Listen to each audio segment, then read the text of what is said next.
안녕하세요. 이강수입니다. 이번 시간에는 철골 세우기에 대해서 공부하도록 하겠습니다. 용접 작업 시 주의사항으로 옳지 않은 것은 1. 용접할 소재는 수축 변형이 일어나지 않으므로 치수의 여분을 두지 않아야 한다. 2. 용접할 모재의 표면에 녹, 유분 등이 있으면 접합부에 공기포가 생기고 용접부의 재질을 약화시키므로 와이어 브러쉬로 청소한다. 3. 강호 및 강설 등으로 모재의 표면이 젖어 있을 때나 심한 바람이 불 때는 용접하지 않는다. 4. 용접봉을 교환하거나 다층 용접일 때는 슬래그와 스패터를 제거한다. 이 문제는 2013년, 16년, 21년도에 출제된 문제로 어미 문제이며 빈번하게 출제되는 유형이니 반드시 알아두시기 바랍니다. 용접 작업 시 주의사항으로 옳지 않는 것은 1번 용접 소재는 수축 변형이 일어나므로 치수 여분을 두어야 하죠. 철골 공사의 용접 작업 시 유의사항으로 옳지 않은 것은 1. 용접할 소재는 수축 변형 및 마무리에 대한 고려로서 치수의 여분을 두어야 한다. 2. 용접으로 인하여 모재에 균열이 생긴 때에는 원칙적으로 모재를 교환한다. 3. 용접 자세는 부재의 위치를 조절하여 될 수 있는 대로 아래 보기로 한다. 4. 수축량이 가장 작은 부분부터 최초로 용접하고 수축량이 큰 부분은 최후에 용접한다. 용접 작업 시 유의사항으로 옳지 않는 것은 4번 수축량이 가장 큰 부분부터 최초로 용접하고 수축량이 작은 부분은 최후에 용접해야죠. 그렇죠? 철골 용접에 있어 자동 용접의 경우 용접봉의 피복제 역할로 쓰이는 분말상의 재료는 1. 슬래그 2. 쉬드 3. 플럭스 4. 스패터. 이 문제는 2010년도에 출제된 문제로 어미 문제이며 빈번하게 출제되는 유형이니 반드시 알아두시기 바랍니다. 피복제 역할로 쓰이는 분말상의 재료는 3번 플럭스는 자동 용접 시 용접봉의 피복제 역할을 하는 분말상의 재료이죠. 그렇죠? 철골 공사의 용접 접합에서 플럭스를 옳게 설명한 것은 1. 용접 시 용접봉의 피복제 역할을 하는 분말상의 재료 2. 아변 강판의 층 사이에 균열이 생기는 현상 3. 용접 작업의 종단부에 임시로 붙이는 보조판 4. 용접부에 생기는 미세한 구멍. 이 문제는 2009년, 14년, 18년, 22년도에 출제된 문제로 빈번하게 출제되는 문제이니 반드시 알아두시기 바랍니다. 플럭스를 옳게 설명한 것은 1번 자동 용접 시 용접봉이 피복제 역할을 하는 분말상의 재료이죠. 그렇죠? 강구조 부재의 용접 시 예열에 관한 설명으로 옳지 않은 것은 1. 모재의 표면 온도가 0도씨 미만인 경우는 적어도 20도씨 이상 예열한다. 2. 이종 금속 간의 용접을 할 경우는 예열과 층간 온도는 하위 등급을 기준으로 하여 실시한다. 3. 번호로 예열하는 경우에는 개선면에 직접 가열해서는 안 된다. 4. 온도 관리는 용접선에서 75mm 떨어진 위치에서 표면 온도계 또는 온도 초크 등에 의하여 온도 관리를 한다. 용접 시 예열에 관한 설명으로 옳지 않는 것은 2번 이중 금속 간의 용접을 할 경우 예열과 층간 온도는 하위 등급이 아니라 상위 등급을 기준으로 하여 실시해야 하죠. 그렇죠? 철골 공사에서 발생할 수 있는 용접 불량에 해당되지 않는 것은 1. 스캘럽 2. 언더컷 3. 오버랩 4. 피트. 이 문제는 2015년, 21년도에 출제된 문제로 어미 문제이며 빈번하게 출제되는 유형이니 반드시 알아두시기 바랍니다. 용접 불량에 해당하지 않는 것은 1번 스캘럼은 용접의 교차부에서 용접의 겹침을 방지하기 위해 설치하는 로치죠. 그렇죠? 철골 공사에서 발생하는 용접 결함이 아닌 것은 1. 피트 2. 블로우홀 3. 오버랩 4. 가우징. 용접 결함이 아닌 것은 4번 가우징은 용접 부위 홈팍이죠. 그렇죠? 용접 불량의 일종으로 용접의 끝부분에서 용착 금속이 채워지지 않고 홈처럼 오목하게 남아있는 부분은 무엇인가? 1. 언더컷. 2. 오버랩. 3. 크레이터. 4. 크랙. 용접의 끝부분에서 용착 금속이 채워지지 않고 홈처럼 오목하게 남아있는 부분은 무엇인가? 1번 언더컷이죠? 해설의 용접 분량의 그림을 잘 알아두시기 바랍니다. 다음 설명에 해당하는 용접 결함으로 옳은 것은 기역, 용접 시 튀어나온 슬래그가 굳은 현상을 의미하는 것. 니은, 용접 금속과 모재가 융합되지 않고 겹쳐지는 것을 의미하는 용접 분량. 용접 결함으로 옳은 것은 스패트는 용접 시 튀어나온 슬래그가 굳는 현상을 의미하는 거죠. 오버랩은 용접 금속과 모재가 융합되지 않고 겹쳐지는 것을 의미하는 용접 분량이죠. 4번 기역은 스패터, 니은은 오버랩이죠.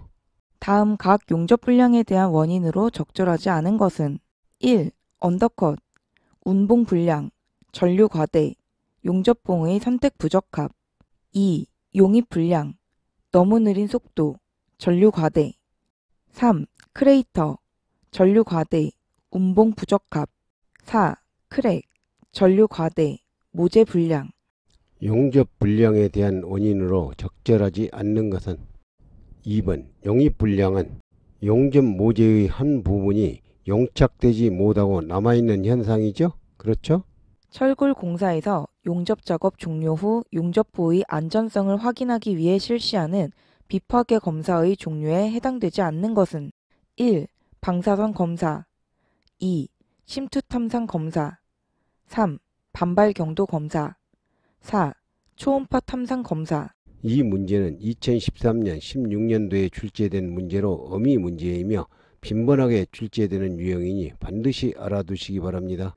비파괴 검사의 종류에 해당되지 않는 것은 3번 반발 경도 검사는 재료의 단단한 정도를 검사하는 것으로 건설에서는 굳은 콘크리트의 강도를 측정하는 시험이죠.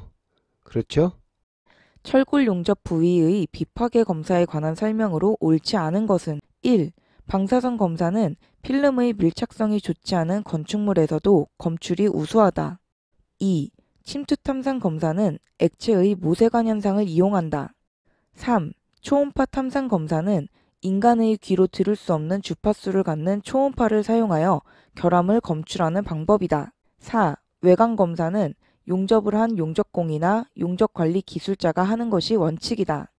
비파괴 검사에 관한 설명으로 옳지 않는 것은 1번 방사선 검사는 물체의 결함을 검출하는 방법으로 필름의 밀착성이 좋아야 건축물에서도 검출이 우수하죠? 그렇죠? 철골 용접 부위의 비파괴 검사에 대한 설명 중 옳지 않은 것은 1. 방사선 검사는 필름의 밀착성이 좋지 않은 건축물에서는 검출이 어렵다. 2. 침투 탐상 검사는 액체의 모세관 현상을 이용한다. 3. 초음파 탐상 검사는 인간이 들을 수 있는 20kHz 이하의 주파수를 갖는 음파를 이용한다. 4. 외관 검사는 용접을 한 용접공이나 용접관리 기술자가 한다. 비파괴 검사에 대한 설명 중 옳지 않는 것은 3번 초음파 탐상 검사는 인간이 들을 수 없는 20kHz 이상의 진동수를 가진 초음파를 이용하죠? 그렇죠? 철골 용접 이후 후 용접보의 내부 결함 검출을 위하여 실시하는 검사로서 빠르고 경제적이어서 현장에서 주로 사용하는 초음파를 이용한 비파괴 검사법은 1. MT 2. UT 3. RT 4. PT. 현장에서 주로 사용하는 초음파를 이용하는 비파괴 검사법은 앞 문제에서 공부했죠? 2번 UT는 짧은 파장의 음파를 검사물의 내부에 입사시켜 내부의 결함을 검출하는 방법이죠? 그렇죠? 건설 현장의 두께가 두꺼운 철골 구조물 용접 결함 확인을 위한 비파괴 검사 중 모재의 결함 및 두께 측정이 가능한 것은 1. 방사선 투과 검사 2. 초음파 탐상 검사 3. 자기 탐상 검사 4. 액체 침투 탐상 검사. 모재의 결함 및 두께 측정이 가능한 것은 앞 문제에서 공부했죠? 2번 초음파 탐상 검사는 건설 현장의 두께가 두꺼운 철골 구조물 용접 결함을 검사하는 비파괴 검사죠? 그렇죠? 철골 용접부의 공정별 검사 항목 중 용접 전 검사 항목에 해당되지 않는 것은 1. 트임새 모양 2. 모아대기법 3. 절단검사 4. 구속법 이 문제는 2011년도에 출제된 문제로 어미 문제이며 빈번하게 출제되는 유형이니 반드시 알아두시기 바랍니다. 용접 전 검사 항목에 해당되지 않는 것은 3번 절단 검사는 용접 완료 후 검사 항목이죠. 그렇죠? 철골 공사의 용접부 검사에 관한 사항 중 용접 완료 후의 검사와 거리가 먼 것은 1. 초음파 탐상법 2. X선 투과법 3. 개선 정도 검사 4. 자기 탐상법 용접 완료 후의 검사와 거리가 먼 것은 3번 개선도 검사는 용접 완료 후의 검사 항목에는 포함되지 않죠? 그렇죠? 철골 공사에서 용접 접합의 장점과 거리가 먼 것은 1. 강제량을 절약할 수 있다. 2. 소음을 방지할 수 있다. 3. 일체성 및 수밀성을 확보할 수 있다. 4. 접합부의 품질 검사가 매우 간단하다. 이 문제는 2019년도에 출제된 문제로 어미 문제이며 빈번하게 출제되는 유형이니 반드시 알아두시기 바랍니다. 용접 접합의 장점과 거리가 먼 것은 4번 접합부의 품질 검사가 곤란하고 시간과 비용이 많이 소요되죠? 그렇죠? 철골 공사에서 부재의 용접 접합에 관한 설명으로 옳지 않은 것은 1. 불량 용접 검사가 매우 쉽다. 2. 기후나 기온에 따라 영향을 받는다. 3. 단면 결손이 없어 이음 효율이 높다. 4. 무소음, 무진동 방법이다. 용접 접합에 관한 설명으로 옳지 않는 것은 1번 불량 용접 검사가 곤란하고 시간과 비용이 많이 소요되죠? 그렇죠?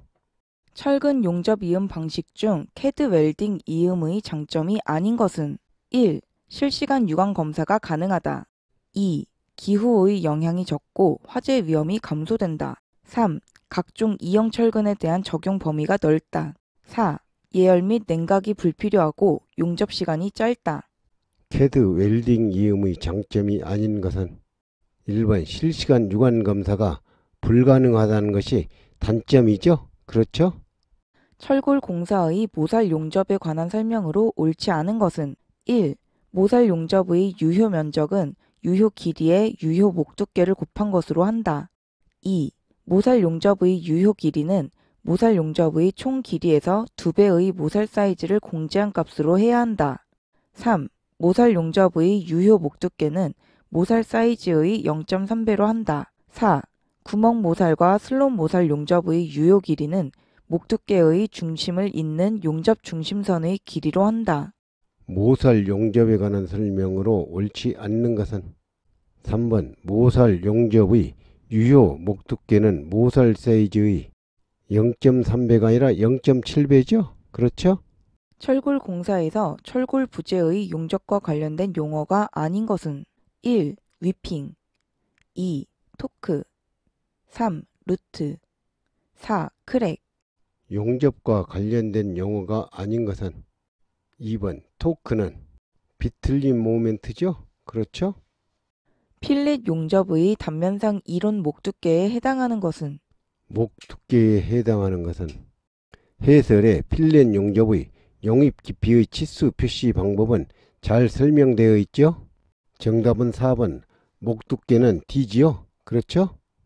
모재 표면 위에 플럭스를 살포하여 플럭스 속에 용접봉을 꽂아 넣는 자동 아크 용접은 무엇인가? 1. 일렉트로 슬래그 용접 2. 서브머지드 아크 용접 3. 피복 아크 용접 4. 시오트 아크 용접 플럭스 속에 용접봉을 꽂아 넣는 자동 아크 용접은 무엇인가?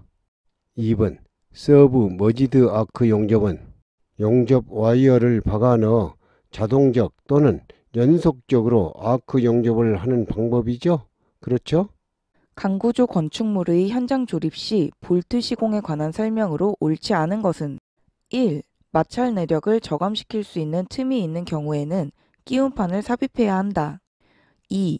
볼트 조임 작업 전에 마찰 접합면의 흙, 먼지 또는 유해한 도료, 유류, 녹, 밀 스케일 등 마찰력을 저감시키는 불순물을 제거하여야 한다. 3. 1군의 볼트 조임은 가장 자리에서 중앙부의 순으로 한다. 4. 현장 조임은 1차 조임, 마킹, 2차 조임, 본조임, 유관 검사의 순으로 한다. 볼트 시공에 관한 설명으로 옳지 않는 것은 3번 볼트 조임은 중앙에서 가장자리 순으로 하죠? 그렇죠? 철골 세우기 공사에 있어 주의할 사항으로 옳지 않은 것은 1. 기둥은 독립되지 않도록 바로 보로 연결한다. 2. 가조임 볼트의 개수는 본조임 개수의 4분의 1에서 5분의 1 또는 1개 이상으로 한다. 3. 조립된 철골이 변형, 도개되는 위험에 대비하여 수직, 수평 방향의 가세로 보강한다. 4. 작업 중에는 강제를 끌거나 굴리는 것은 피해야 하며 이미 세워놓은 부재에 부딪히지 않도록 해야 한다. 철골 세우기 공사에 있어 주의할 사항으로 옳지 않는 것은 2번 가조임 볼트의 개수는 본조임 개수의 3분의 1 이상 해야 하죠? 그렇죠? 철골 공사에서 철골 세우기 순서가 옳게 연결된 것은 기역, 기초 볼트 위치 재점검, 니은, 기둥 중심선 먹매김, 디귿, 기둥 세우기, 리을, 주각부 모르타르 채움, 미음, 베이스 플레이트의 높이 조정용 플레이트 고정. 철골 세우기 순서가 옳게 연결된 것은 2번 1단계 니은 기둥 중심선 먹매김 2단계 기역 기초 볼트 위치 재점검 3단계 미음 베이스 플레이트의 높이 조정용 플레이트 고정 4단계 디귿 기둥 세우기 5단계 리을 주각구 모르타르 채움 순서죠? 그렇죠? 철골 공사의 기초상부 고름질 방법에 해당되지 않는 것은 1. 전면 발음 마무리법 2. 나중 채워넣기 중심 발음법 3. 나중 매입 공법 4. 나중 채워넣기법. 이 문제는 2012년, 14년, 19년도에 출제된 문제로 어미 문제이며 빈번하게 출제되는 유형이니 반드시 알아두시기 바랍니다. 고름질 방법에 해당되지 않는 것은 3번 나중 매입 공법은 앵커 볼트 매립 방법이죠? 그렇죠? 철골 구조의 베이스 플레이트를 완전히 밀착시키기 위한 기초상부 고름질법에 속하지 않는 것은 1. 고정 매입법 2. 전면 발음법 3. 나중 채워넣기 중심 발음법 4. 나중 채워넣기법. 이 문제는 2011년, 13년, 15년도에 출제된 문제로 빈번하게 출제되는 문제이니 반드시 알아두시기 바랍니다. 기초 상부 고름질 방법에 속하지 않는 것은 앞 문제에서 공부했죠? 1번 고정 매입법은 앵커 볼트 매립 방법이죠? 그렇죠? 철골 세우기용 기계 설비가 아닌 것은 1. 가이 대릭 2. 스티프 레그 대릭 3. 짐폴 4. 드래그 라인. 이 문제는 2010년, 15년, 21년도에 출제된 문제로 어미 문제이며 빈번하게 출제되는 유형이니 반드시 알아두시기 바랍니다. 철골 세우기용 설비가 아닌 것은 4번 드래그 라인은 차량계 건설 기계죠? 그렇죠? 철골 세우기용 기계가 아닌 것은 1. 스티프 레그 대릭 2. 가이 대릭 3. 뉴매틱 해머 4. 트럭 크레인. 철골 세우기용 기계가 아닌 것은 3번 뉴매틱 해머는 압축 공기를 동력으로 하여 충격을 가해 단단한 물질을 깨트리는 공구죠? 그렇죠? 수평 이동이 가능하여 건물의 층수가 적은 긴 평면에 사용되며 회전 범위가 270도인 특징을 갖고 있는 철골 세우기용 장비는 1. 가이 대릭 2. 스티프 레그 대릭 3. 트럭 크레인 4. 플레이트 스트레이닝 롤. 회전 범위가 270도인 특징을 갖고 있는 철골 세우기용 장비는 2번 스티브 레그 대릭은 수평 이동이 가능하여 건물의 층수가 적은 긴 평면에 사용되죠? 그렇죠? 철골 부재 조립 시 구멍의 위치가 다소 다를 때 구멍을 맞추기 위한 작업은 1. 송곳 뚫기 2. 리밍 3. 펀칭 4. 리베치기. 구멍의 위치가 다소 다를 때 구멍을 맞추기 위한 작업은 2번 리밍은 구멍을 다듬질하여 수정하는 작업이죠. 강 구조물 부재 제작 시 마킹, 금긋기에 관한 설명으로 옳지 않은 것은 1. 주요 부재의 강판에 마킹할 때에는 펀치 등을 사용하여야 한다. 2. 강판 위에 주요 부재를 마킹할 때에는 주된 응력의 방향과 아변 방향을 일치시켜야 한다. 3. 마킹할 때에는 구조물이 완성된 후에 구조물의 부재로서 남을 곳에는 원칙적으로 강판에 상처를 내어서는 안 된다. 4. 마킹 시 용접열에 의한 수축 여유를 고려하여 최종 교정, 다듬질 후 정확한 치수를 확보할 수 있도록 조치해야 한다. 마킹에 관한 설명으로 옳지 않는 것은 1번 주요 부재의 강판에 마킹할 때에는 펀치나 정을 사용하지는 않고 석필 등을 사용하죠. 그렇죠? 철골 공사 현장에 자재 반입 시 치수 검사 항목이 아닌 것은 1. 기둥 폭 및 층 높이 검사. 2. 휨 정도 및 뒤틀림 검사. 3. 브래킷의 길이 및 폭 각도 검사. 4. 고력 볼트 접합부 검사. 치수 검사 항목이 아닌 것은 4번 고력 볼트 접합부 검사는 철골 세우기 후 검사 항목이죠. 그렇죠? 다음 시간에는 벽돌 공사에 대해서 공부하도록 하겠습니다. 감사합니다.